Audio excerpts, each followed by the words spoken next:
Hello and welcome to the December book chat with Kara and me, Angélique.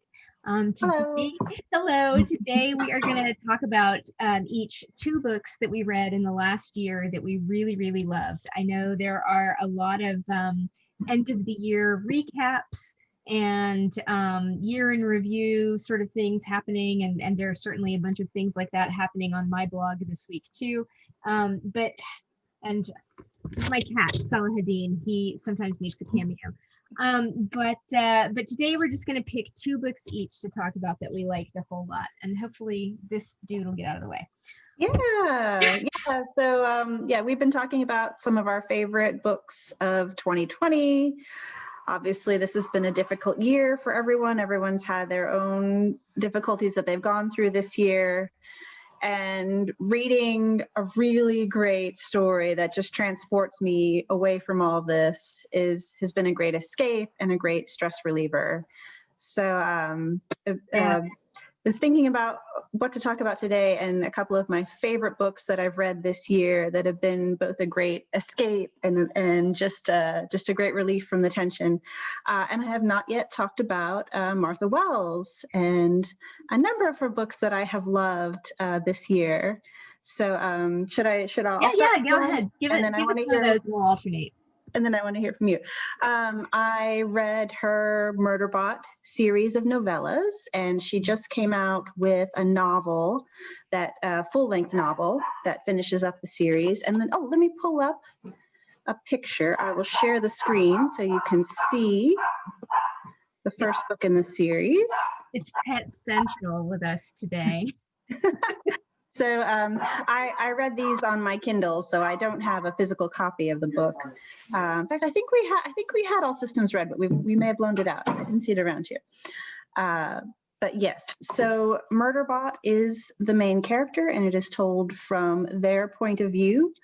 They are a gender-neutral bot that really, I wouldn't say it is not a story about a bot who wants to be a human. It is a bot who wants to be autonomous and have a life and not be controlled by their corporation, where they are owned. They are owned, designed, created by a company. This is a futuristic world where this sentient bot is given a job. It's a sec bot, it's a security bot, defending people, providing security for whatever assignment they're given.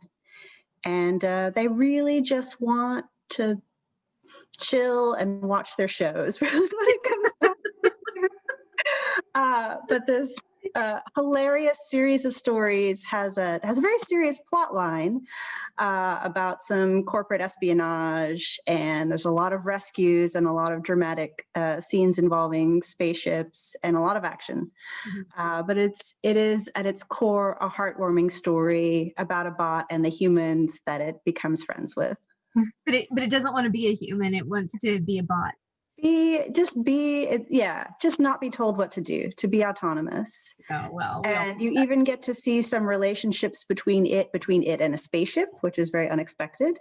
There are sentient spaceships in this world, and between it and some other bots that it comes across that have been given different jobs to do, that some of them like it more or less than others. So. Well, that's neat. I definitely ought to read those. I usually tend to read more fantasy than science fiction, though I do really like both. But I have not yet read the Murderbot Diaries, so I need to give those a look-see. Yeah, tell me about yours. Tell me about. Okay, I'm going to start with one that's really funny. And this is Wow, No Thank You by Samantha Irby. It is a book of essays. And it is one of the funniest things I have read in a really long time. Much like David Sedaris's books, where you can read one essay at a time and they're not all linked. This is a similar collection. And it is so funny. I made the comparison to David Sedaris on purpose because I think he is absolutely hilarious. Samantha Irby is hysterically funny in a very different way. So if you are looking for David Sedaris, this is not it, but you will love this too. So to give you, I'm just going to share a couple of little details that might normally be overlooked that will give you a sense of her sense of humor. So this book is called Wow, No Thank You. Other books that she has written are entitled Meaty and We Are Never Meeting in Real Life. This book is dedicated to Wellbutrin. Okay. And if you want to read more of her work online, you can go to her website, which is bitchesgottaeat.com. Right? So All right. it gives you a sense of her like humor. But it is really funny. Some of these essays were so hilarious that I like had to stop reading them to take time to laugh. And then there was one in here in particular called Body Negativity, which is just a riot. And I was reading it. My husband and I were, reading together one night, different books, but like I was laughing so hard when I read this essay that he finally stopped his book and he's like, "Would you just read it to me?" Because like this is just too funny. So I loved this book. Wow, No Thank You, Essays by Samantha Irby. I can't tell you too much more about it. I will say that the range of humor spans from sophisticated adults to 12-year-old boy, like, and everything in between. So there's something for everybody, but definitely not safe for children. Like there's a lot of grown-up language in this book. and maybe don't give this one to your middle schooler to read. I'll keep that book on my nightstand. Yeah. I definitely need to pick that up. Cool. Cool. I'm glad we both picked stories that made us laugh, because we all need as much laughter as we can get right now. God, we needed a lot of laughter this year. I actually reread some books that were just funny because I just really needed them. Yeah. Mm-hmm. Okay, so give me a toast and then I'll tell you about the other series I want to share with your audience. Cheers. Cheers. Okay, tell me about your other book. Yeah, so another Martha Wells series that I very much enjoyed this year is the Roxura series. Mm-hmm. And I'll let me share the screen with a picture of the first book. So again, this one, I could have swore we had it around the house, but I may have loaned it out. The Cloud Roads is the first book in the series, and you can see that beautiful artwork. Oh, that's beautiful. With this, so that tells you a little bit about what you're going to get with this story. So the main character's named Moon, and he is a young man who does not know where he came from. He does not know who his people are. This part of what I love about this series is the way she's envisioned this planet, which seems to me must be several times the size of Earth, because there are dramatic different landscapes. In fact, it's called the Three Worlds because you can see a little bit in the back, there's floating islands in the sky that have their own life on them. There is a huge range of different creatures. He refers to many of them as groundlings because they can't fly like he can, but different races of green, blue, orange people, mer people that live in the ocean, insect-like people that live in the sky, everything you could possibly imagine except the sort of human that lives on our planet. He has not met his people. So, of course, you might think this is a series about him finding his people. In fact, that actually happens fairly early on in the first novel.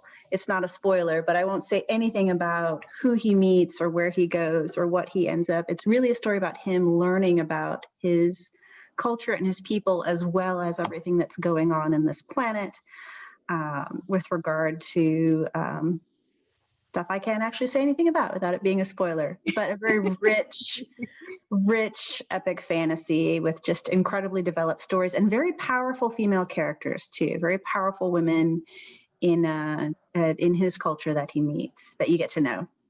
Neat. Yeah. That's awesome. Is it funny like the Murderbot Diaries? No, it doesn't have a strong sense of humor. There is some very heartwarming and warm relationships between the characters, and later on, there's some sweet kids that are part of the stories, but not the kind of laugh out loud funny. No, just more draws you in with the beauty of the story. Awesome. Cool. Mhm. All right, well, I have a fantasy to share as well. This is Sarah J. Maas's A Court of Thorns and Roses. Mhm. And I read this book this year. It is the beginning of a series, and I now have most of the other books in the series. I haven't read them yet. They're on my slate for 2021. At least one of them. I don't binge read necessarily. I mean, I can read multiple books in succession if I want to, but I don't have to binge read. And so sometimes I space them out because I try to have a varied diet. So A Court of Thorns and Roses is high fantasy. It is marketed as YA, but it is like it is not. It's I would not say it's pigeonholed, right? Like this is totally appropriate for an adult audience. And in fact, for a younger YA audience, I might raise my eyebrows at it because of its, in some places, more amorous content. But if you can imagine a total retelling of the Beauty and the Beast fairy tale, Beauty and the Beast. Right? If you can imagine a complete retelling of that set in a world where there are fairies and they cohabitate on the planet with humans and they are divided by a big wall. And they are not friendly toward each other. And they are the stuff of each other's nightmares, maybe. You then you have a completely original story that just sort of tangentially knocks up against the source material, right? You have a character who is sent to live in the other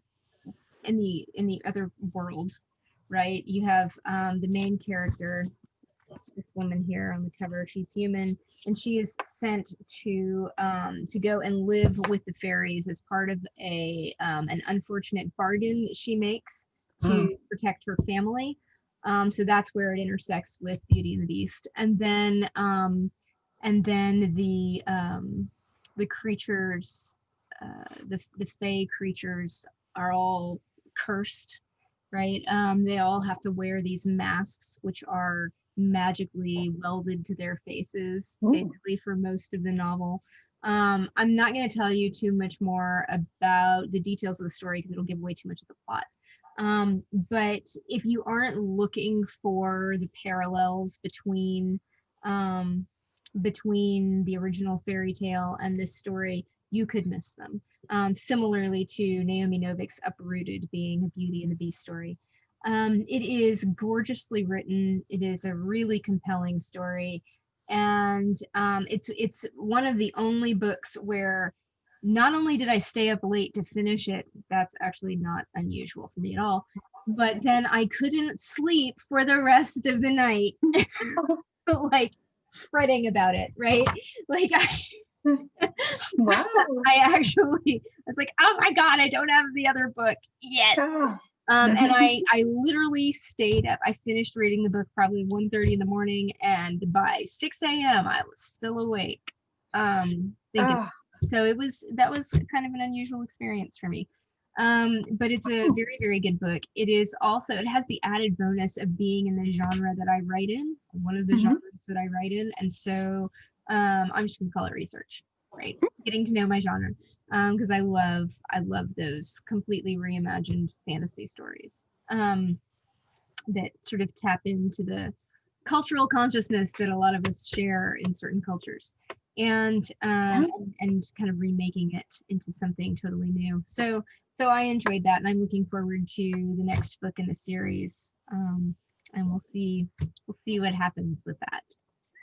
Awesome. All right, I can't wait to check that out. That sounds really good. Yeah. Really good. Yeah, it's good stuff. Yeah, I love any story about the fairies and their conflict with the humans. And yeah. Well, so this has been one of those book chats where we've been interrupted repeatedly by our pets, or in my case, my children. One of my kids poked their head in.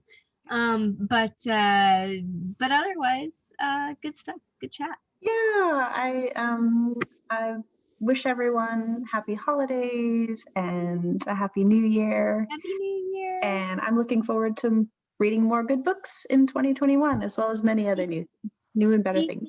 Yes, me too. We'll do another book chat late in January.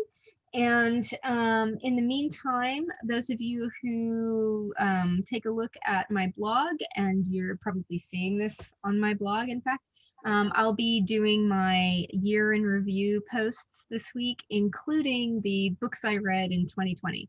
And I will say that ever since I started keeping track of all the books that I read in a year, the number of books I read in a year has been increasing significantly. And I had somewhere between 30 and 40 books this year. Now, I had a lot of free time because of the pandemic. Yeah. So once I got over the initial inability to read that so many people were experiencing in the spring, I did actually manage to make it through a lot of books. So we'll be covering that here on Sappho's Torque later this week. And I guess that's about it. Until next time, Kara, happy reading. All right. Until next time. Bye. I'll take care. Happy New Year. Happy New Year.